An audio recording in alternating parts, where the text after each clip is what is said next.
ತ್ರಿವುಡೆ ತಾಳಕ್ಕೆ ತಕ್ಕಿಟ, ಕಿಟತ, ಧಿಮ್ಕೃತ್ಕ ಇದನ್ನೇ ಬಳಸಿಕೊಂಡು 3 ಆವರ್ತದ ಚಾಲುವನ್ನು ನುಡಿಸುವ. ಇಲ್ಲಿ ಒಂದು ಸೂಕ್ಷ್ಮವನ್ನು ಗಮನಿಸಬೇಕು. 3 ಆವರ್ತದಲ್ಲಿ ಚಾಲನ್ನು ನಿಲ್ಲಿಸುವಾಗ 6ನೇ ಅಕ್ಷರಕ್ಕೆ ನಿಲ್ಲಿಸಬೇಕು.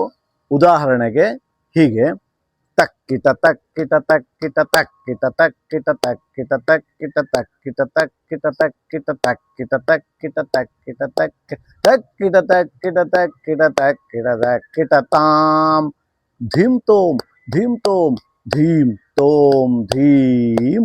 ಇದು ಅದರ ಮುಕ್ತಾಯ. ಧೀಂ ತೋಂ ಧೀಂ ತೋಂ ಧೀಂ ತೋಂ ಧೀಂ ಅಂತ 3 ಆವರ್ತ ಚಾಲು, 1 ಆವರ್ತ ಅದರ ಮುಕ್ತಾಯ, ಒಟ್ಟು 4 ಆವರ್ತ ಆಗ್ತದೆ.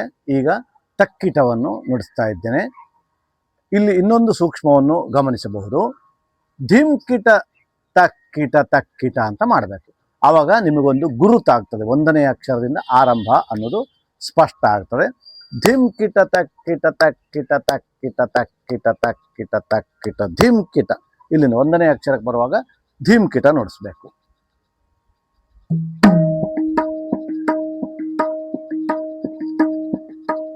1 4 6 1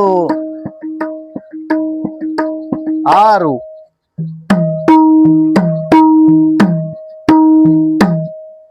ಈಗ ಕಿಟತ ಇದನ್ನು ಕೂಡ ಹಾಗೆ ಕಿ ಅನ್ನುವ ಶಬ್ದವನ್ನು ಮೇಲಿಂದ ಆರಂಭ ಮಾಡೋದು, ಧಿಯಿಂದ ಆರಂಭ ಮಾಡಬಹುದು. ಯಾಕಂದ್ರೆ ಅದು ಒಂದು ನಿಮ್ಮ ಮನಸ್ಸಿಗೆ ಆವಾಗ ಸ್ಪಷ್ಟ ಆಗ್ತದೆ. 1ನೇ ಅಕ್ಷರ ಇಲ್ಲಿಂದ ಎನ್ನುವುದು ಸ್ಪಷ್ಟ ಆಗ್ತದೆ.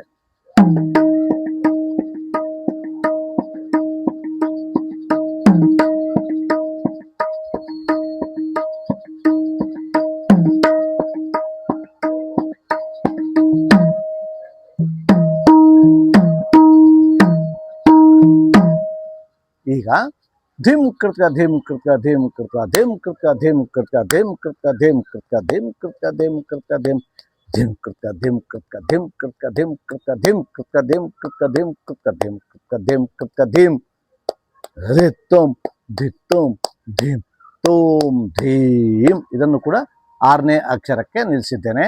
ಈಗ ಧಿಮ್ ಕೃತ್ಕ ನುಡಿಸ್ತಾ ಇದ್ದೇನೆ.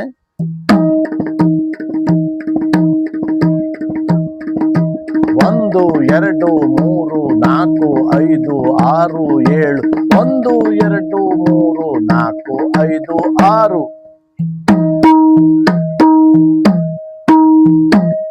ಹೀಗೆ 3 ವಿಧದ ಒಂದು ತಕ್ಕಿಟ, ಕಿಟತ, ಧಿಮ್ಕೃತ್ಕ ಹೀಗೆ 3 ಚಾಲನ್ನು 3 ಆವರ್ತದಂತೆ ನುಡಿಸಿದ್ದೇನೆ. 1 ಆವರ್ತ ಅದಕ್ಕೆ ಮುಕ್ತಾಯ. ಇದು ತ್ರಿವುಡೆ ತಾಳದ ಚಾಲುಗಳು.